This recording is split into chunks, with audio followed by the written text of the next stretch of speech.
بسم اللہ الرحمن الرحیم۔ السلام علیکم ناظرین، آج اس ویڈیو میں ہم آپ کو اللہ تبارک و تعالیٰ کی بارگاہ سے بے پناہ رزق، بے پناہ دولت، بے پناہ عزت، کاروباری کامیابی اور زندگی کے ہر میدان میں غیبی کامیابی حاصل کرنے کے لیے ایک بے حد پر اسرار اور قدیم روحانی عمل بتائیں گے۔ اس روحانی عمل میں ایک تسبیح بنائی جاتی ہے۔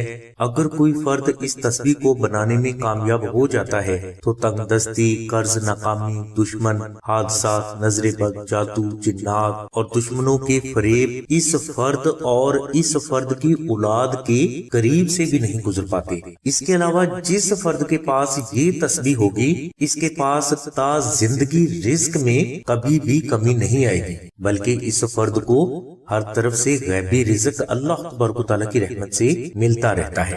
ایک اور بہت ہی بڑی فضیلت آپ کو اس تسبیح کی یہ بھی حاصل ہوگی کہ آپ جس بھی دکھی، تنگ دست، مجبور اور لاچار فرد کے لیے دعا کریں گے تو اللہ تبارک و تعالیٰ کی ذات اس فرد کو بھی اپنی رحمت سے بے پناہ رزق سے ضرور نوازیں گے۔ یعنی اس تسبیح کی برکت سے نہ صرف آپ کو بے پناہ رزق عطا ہوگا، بلکہ اسی تسبیح کی برکت سے ہر اس فرد کی مشکلات بھی آسان ہوگی جس کے لیے آپ دعا کریں گے۔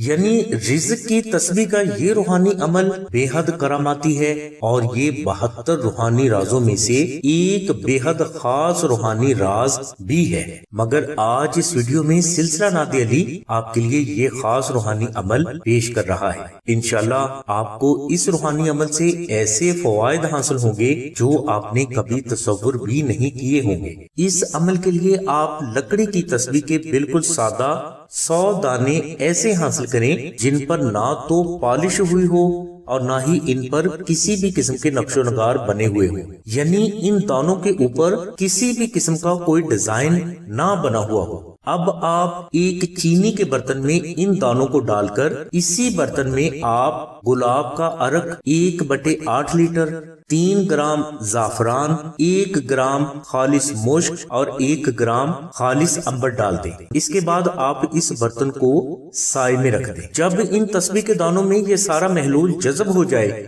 اور یہ خشک ہو جائے تو آپ اس تسبیح کے ہر دانے پر ایک مرتبہ سورہ آل عمران کی آیت نمبر 26 اور 27، ایک مرتبہ سورہ مزمل اور ایک مرتبہ درود ابراہیمی تلاوت کر کے دم کریں۔ یہ عمل آپ 7 یا 14 دن تک ادا کریں۔ عمل کے بعد آپ ان 100 دانوں کو کسی مضبوط سفید دھاگے میں پرو دیں اور اس کے بعد آپ 7 مساکین کو اپنی استطاعت کے مطابق کچا راشن خیرات کریں۔ ناظرین، اس طرح رزق کی تسبیح کے اس عمل کی زکوٰۃ ادا ہو جائے گی۔ یہ تسبیح آپ اپنے پاس رکھ لیں یا اپنے گھر میں کسی پاک جگہ پر رکھ دیں۔ انشاءاللہ صرف چند دنوں میں اس عمل کے غیبی روحانی اثرات آپ پر ظاہر ہونا شروع ہو جائیں گے، جو اس وقت تک جاری رہیں گے جب تک کہ یہ تسبیح آپ کے پاس رہے گی۔ ناظرین، اگر آپ نے اسم اعظم شریف کی زکوٰۃ پہلے ہی ادا کی ہے تو آپ اس تسبیح کے ہر دانے پر صرف ایک بار درود ابراہیمی شریف تلاوت کر کے دم کریں اور یہ عمل صرف ایک ہی دن کریں۔ آپ کا یہ عمل ہو جائے گا جس کے اثرات کا ظہور بھی فوری طور پر آپ پر ظاہر ہونا شروع ہو جائے گا۔ لیکن اگر آپ نے اسم اعظم کی زکوٰۃ ادا نہیں کی تو آپ کو یہ پورا ہی عمل کرنا ہوگا جس کا طریقہ ہم نے آپ کو پہلے بتا دیا ہے۔ ناظرین، یہ عمل وہی فرد کر